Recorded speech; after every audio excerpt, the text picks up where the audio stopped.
Marriage might have been fine for your parents or grandparents, but of what value is it today?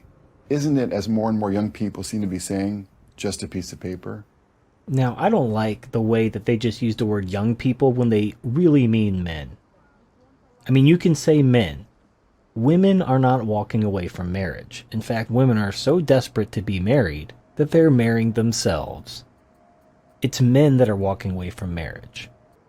But of course, we can't acknowledge that. We have to kind of group everyone together as young people.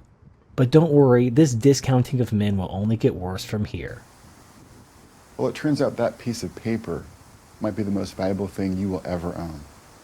It's not that marriage is just a piece of paper. It's that it provides absolutely no benefit to the man. If it were only a piece of paper, no one would care. It's worse than a piece of paper. It's a contract. A one-sided, biased, bullshit contract. But I will agree that it is the most valuable piece of paper that the woman will ever own, because it gives her lifetime access to the man's resources, whether she stays with him or not. Very valuable for the woman. Absolutely no benefit to the man. Take the case of Doug Talby. At age 18, Talby worked a minimum wage job operating a press at a factory in Indiana and lived in his parents' basement. I didn't have a care in the world, Talby says. I didn't even have any bills. But after marrying at 19 and having kids, Talby's perspective changed. I had to step up and think about others and start taking care of them. Now, the entire point of this story is that he needed a woman, he needed a family to motivate him to better himself. Now, I'm sure his parents were trying to get him to get a better job and get the hell out of their basement. But why did a wife and kids motivate him where his parents did not? And the answer is, his parents did not have the power to take him to court and rip his wallet out of his asshole, the way that a woman can. If a man knocks a girl up and decides to marry her, he is completely and utterly fucked. Now she can destroy his life in a way that no other person can. Talby quit his factory job and joined the Army, where he made significantly more money and received housing and health care paid for by the military. Whenever he saw a chance at promotion, he pursued it. It meant more money and benefits for himself and his family. Recently, in a bid to further boost his family's income, he left the Army to work as a finance manager at a car dealership. He's now pulling in six figures. Men who see no need to marry, or who are reluctant to marry until they make more money, could benefit from Talby's discovery. So of course this man, who now may or may not realize the shit he's put himself in by getting married, has to pursue higher income. But he's not better off. I mean, to say that this is great, he's pursuing these jobs and he's making more money. He's not making more money for himself. He's making more money for his wife and children. I mean, think about it. Okay, so let's say Talby earned $50,000, but all of that was his. He got to keep it all after taxes and expenses. He got to keep all that money and live whatever lifestyle he wanted. Now with a wife and kids, yeah, maybe he's earning $100,000. So what? He's giving at least half of it to his wife. Probably another 25-30% to his kids. The rest is his, I guess, but he's not better off. He was better off before, when all that money was his. I mean, if you only earn 20-something% more, but you have to split it 2, 3, 4, 5 ways, you're not better off individually. You're worse off. Marriage has a transformative effect on the behavior, emotional health, and financial well-being of adults, especially men. Men who get married work harder and more strategically and earn more money than their single peers from similar backgrounds. Marriage also transforms men's social world. They spend less time with friends and more time with family. They go to bars less and to church more. You now have to work harder. You have to work a second job, especially, if you have lots of kids you can't afford. You have to give up all your dreams. You have to get a real job, quote unquote, because if you don't, your wife's going to divorce you. She's going to take your kids. She's going to take your money. She's going to have you thrown out on the street and thrown in jail for back child support and alimony. She's going to drive you to suicide. So you better work that second shift. You better pick up a part-time job on the side. You better earn that money because your life is fucked. You're now a slave to your wife or ex-wife, your wage slave. And they paint this as a positive. Like, oh, don't you want to be a wage slave? Doesn't that sound wonderful? Look at all the extra money you're making. Yeah, he's working more. Not because he wants to. I mean, nobody wants to work. They work because they have to. And he's not even working in a career that he enjoys. He's working because he desperately needs the money to maintain his family and avoid getting divorced and having his family stripped away from him because he was just a deadbeat that couldn't afford to take care of his kids. I mean, a woman will rationalize this. She will absolutely divorce a guy who's not earning enough money that she thinks she's worth. Take his kids away, put him on child support, watch him get thrown out of his house, live out on the streets, and then throw him in jail for back child support. You don't think that happens? Married men work about 400 hours more per year than single men with equivalent backgrounds. A Harvard study also found that married men were much less likely than their single peers to quit their current job unless they had another one lined up. All this translates into a substantial marriage premium. On average, married men earn almost 20% more than their single peers. That's even after controlling for differences in education, race, ethnicity, and other background factors. You can read more about this in my study, For Richer, for Poorer, How Family Structures Economic Success in America. So married men work 400 hours more per year than single men. That's not a good thing. They're not earning more money for themselves, they're earning money for other people, and they're working more. They're giving up 400 hours a year that they could be spending doing what they want. They're not hanging out with their friends, they're not doing fun things. They're sacrificing their life for other people. Now, you may think that's noble, but that's not a benefit for the man. Under what circumstances is sacrificing your life for other people benefit you? Why is there such a substantial marriage premium? There are at least 4 important reasons. 1, after marrying, men assume a new identity. Marriage is one of the last rites of passage into manhood remaining in our society, argues sociologist Stephen Knock.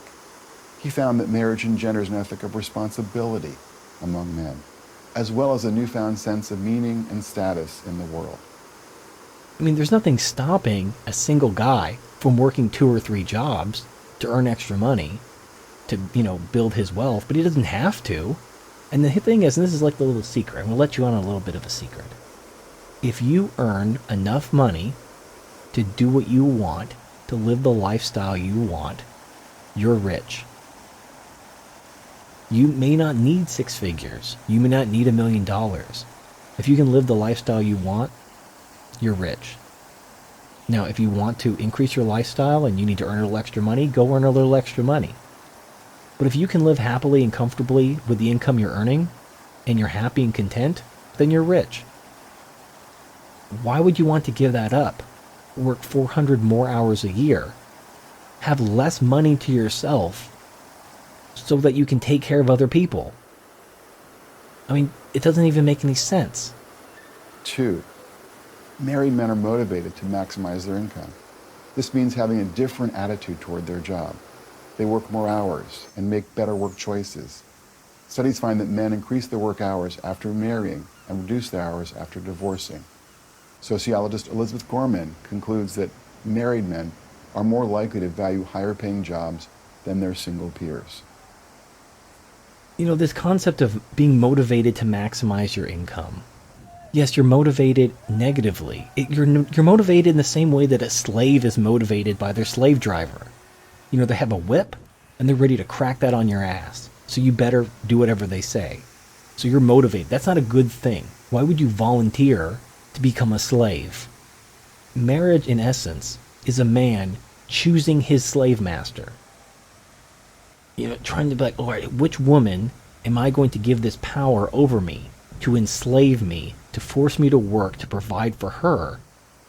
This government power through a marriage contract, which gives her guaranteed access to my resources. She could cheat on me. She could turn off the sex whenever she wants. There's nothing I can do about that. But then if she decides to leave for any or no reason, she gets the kids. She gets at least half your stuff. A lot of states will actually give her more than half. Just because, she's a stay-at-home. Oh, she deserves even more of your money. Why not? She has a vagina. That's all that matters. And if you can't afford it, if you can't afford to maintain a meager standard of living after she makes off with all your stuff and your kids and puts you on child support, who cares? You could go to jail, or you could live out of your car, or you could move back into your parents' basement. Aren't you glad you got married? You know, you got married so you wouldn't have to live in your parents' basement. Oh, and then your wife left you and you're moving back into your parents' basement because you can't afford to live alone because all your money's going to your ex-wife. What a wonderful rite of passage. 3. There is evidence that employers prefer and promote men who are married. Married men are often seen as more responsible and dedicated workers and are rewarded with more opportunities to advance. Now, I don't doubt that employers prefer married men. They're more easy to manipulate. You know, a single man who doesn't need the money, that makes enough money to live comfortably on his own, isn't going to put in those long unpaid hours with the hope of getting that promotion. He doesn't give a shit. He can walk away from the job whenever he wants. He's not going to put up with his boss's shit. He's not going to put up with the company's shit.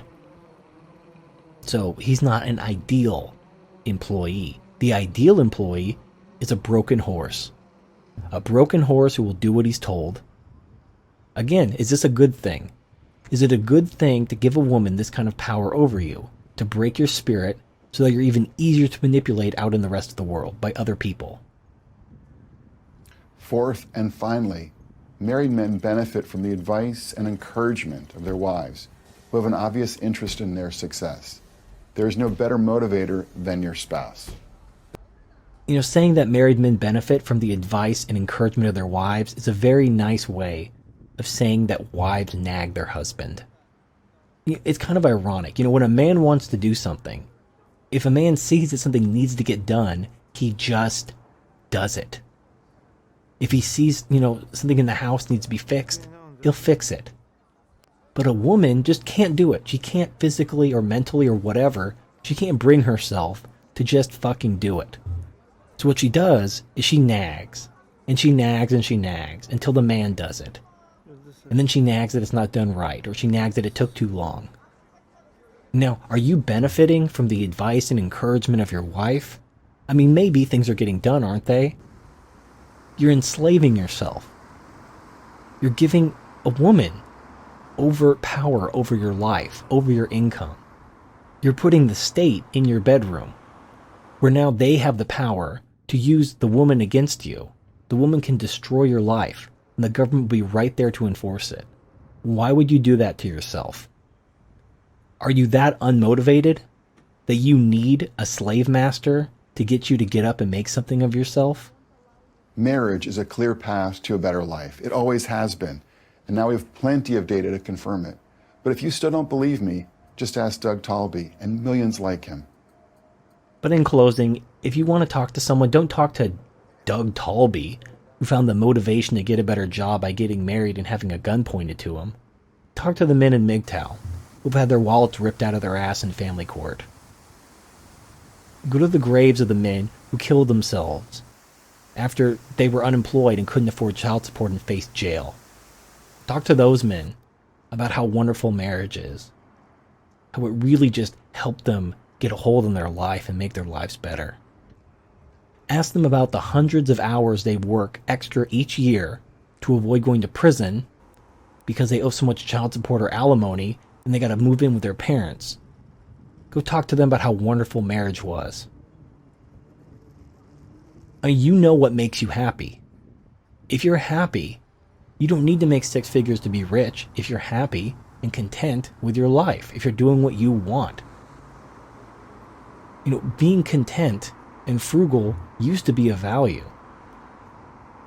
I'm Brad Wilcox, Associate Professor of Sociology at the University of Virginia for Prager University. The gynocentrism is everywhere. It seems there's this doublethink, there's this blind spot. People who otherwise understand economics, otherwise understand how important freedom is. When it comes to women, I don't know what it is, their sex drive, their dominance instinct, I don't know. But they have this blind spot, and they just latch onto that gynocentrism anyway, despite supposedly being anti-feminist. You know, you have feminism and you have traditionalism, and they're two sides of the same coin of gynocentrism. Both of them want men to sacrifice themselves for them. Feminists want men to sacrifice themselves for women, and traditionalists want men to sacrifice themselves for society. I'm not asking you to sacrifice yourself. So anyway, this is Turd Flinging Monkey. Thank you for watching, and I'll see you next time.